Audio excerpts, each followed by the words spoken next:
but there's a lot of opposition by doctors, especially. Yeah. Towards healing, because they say, oh, it's not proven or whatever. Doctors do not want to admit that somebody who has no education can be a better healer than a doctor can be.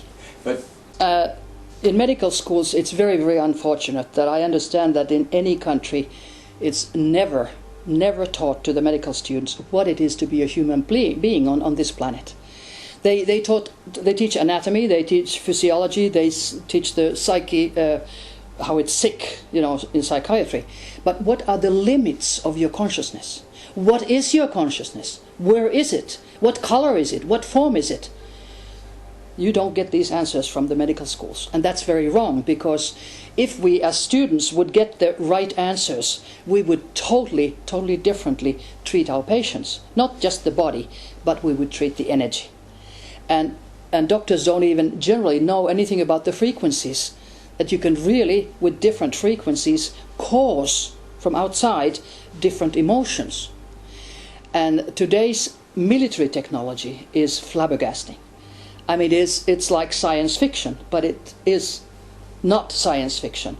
They can read your thoughts. That is, of course, thought signals, because every brainwave is different with different people. They are like we have fingertips. They are all unique. Our brain vibrations are unique too. And they can be caught by computers, especially supercomputers, which I now just heard the last figure was 280 trillion in a second. Now, because I have heard that figure, and previously it was much lower, so of course in secrecy it must be much, much more. And our brain waves are only 5,000 bits a second, so we have no match. We are no match to a computer. And they can control us totally.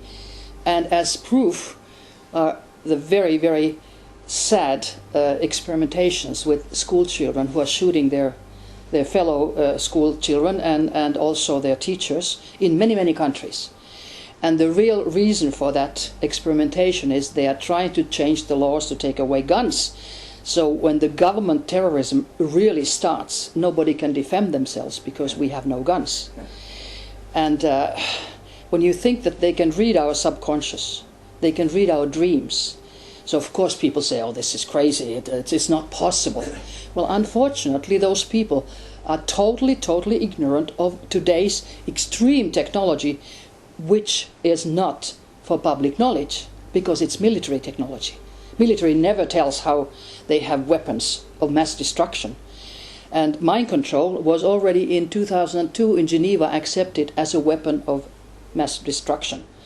Now, if a UN organization accepts things like this, people should wake up. But how many people read UN or United Nations reports? They don't. But if people knew that, when we talk about mobile phones, if they knew that the mobile phones were invented as military systems, and they just put blue colors and ringtones and Mickey Mouse and everything on it, so it looks very appealing for human to as a toy, and they get addicted to it. If they knew that everything was invented as military systems, they might, start to wonder, what is this mobile phone actually doing to my brain? It's a weapon. It's absolutely a weapon. And the worst thing is many parents give it to their children, because they say, oh, I have to know what the child knows and where the child is after school. Now, 20 years ago, we all lived without knowing where the child was after school. Yeah. And if we know that it's a weapon that can kill, it killed, for instance, in Chechnya, General Dudayev, he was talking to the mobile phone and his brain waves were just burnt. Yeah. They just add 20,000 times more frequency on it, yeah. more power on it, and they're burnt.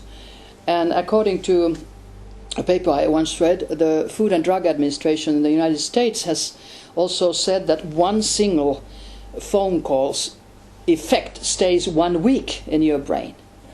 And you should never talk more than 2 minutes and then change to the other side, because the brain tumors that come and are going to be an epidemic in 20 years with us come from the microwaves, and they're always on the side which you use for the mobile phones. So if you love your children, don't ever give them mobile until they're about 18, because their brain waves are not, and their brain and their nervous system is not developed until they are adults, and because the parents don't know, they're ignorant, and they say if this would be dangerous, it would be all over the world, and even WHO is not admitting the facts, which I think is very, very disturbing for the health professionals. You know, they don't question anything anymore. It's like when you say something to them, especially about children, please be careful, please, because this is not, your child has to develop, and so they will not develop right, then they will become crazy people or just be no use anymore. But they have the same kind of replies or answers to these questions, or when they are getting told, and it's like they are defending the industry. So actually it's like they have been subverted, so they actually defend the technology, but not their own health. Well, I wouldn't say that they have killed the consciousness. I would say they have suppressed it totally. Yeah. Because they are wanting to have zombies in all the world. Yeah. Unfortunately, we have an unethical elite in the world that steers everything.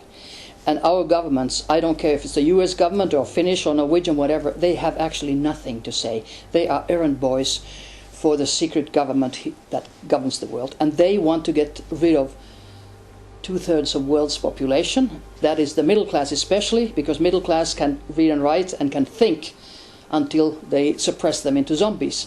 They want worker class, slaves, and themselves. And they claim that this is done because there are too many people on this planet and this planet can't take it.